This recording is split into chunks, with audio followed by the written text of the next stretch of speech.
نحمده ونصلي على رسوله الكريم اما بعد فاعوذ بالله من الشيطان الرجيم بسم الله الرحمن الرحيم ان الله وملائكته يصلون على النبي يا ايها الذين آمنوا صلوا عليه وسلموا تسليما اللهم صل على محمد وعلى آل محمد وبارك وسلم۔ میرے عزیز ہموطنوں، غیور پاکستانیوں، میرے بھائیوں، السلام علیکم ورحمۃ اللہ وبرکاتہ۔ آج آپ سے مخاطب ہونے کا مقصد صرف اور صرف یہ ہے کہ میرے اور آپ کے پاکستان کو میری اور آپ کی یکجہتی کی ضرورت ہے۔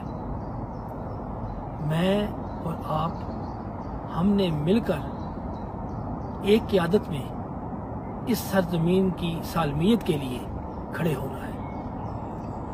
صرف اور صرف میں یہ چاہتا ہوں کہ میں اور آپ ہم پاک افواج کے ساتھ شانہ بشانہ کھڑے ہوں اور اس ملک کی سالمیت کے لیے جو بھی قربانی دینا پڑے ہم دیں۔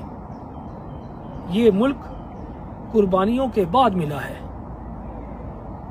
یہ مفت میں ہمیں ملنے والا ملک نہیں ہے، اس کے لیے بہت قربانیاں دی گئی ہیں، اور اگر آج بھی اس کی سالمیت کے لیے کسی قربانی کی ضرورت ہو تو صرف پاک افواج اس قربانی کے لیے خود کو پیش کریں۔ ہمارے لیے مر مٹنے کا مقام ہے، ہم نے بھی اس قربانی میں حصہ ڈالنا ہے۔ پاک فوج کے ساتھ ہم نے کھڑے ہونا ہے، پاک فوج کے ساتھ شانہ بشانہ ہم نے قربانیاں اگر دینی ہے تو ہم سب نے دینی ہے۔ میں صرف اور صرف اس وعدے کا اعادہ چاہتا ہوں کہ میری قوم، میرے غیور پاکستانی اپنی کوئی بھی شناخت اس سے پہلے جو ان کی ہے وہ اپنی ہمہ قسمی شناختیں ختم کر دیں۔ علاقائی شناخت کل عدم، جماعت کی شناخت کل عدم، ذات پات کی شناخت کل عدم، مسلک کی شناخت کل عدم۔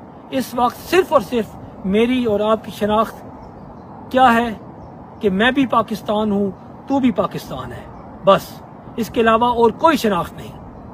اور اسی شناخت کے ساتھ ہم نے اپنی پاک فوج کے ساتھ کھڑے ہونا ہے تا وقت آخر۔ اگر فتح یابی ہے اور یقیناً فتح یابی ہے تو پھر بھی ایز اے فاتح ہم اپنی پاک فوج کے ساتھ کھڑے ہیں، اور اگر کچھ اور لکھا ہوا ہے علم ازلی میں تو پھر بھی ہم بحیثیت پاکستانی اپنی قربانیاں پیش کریں گے۔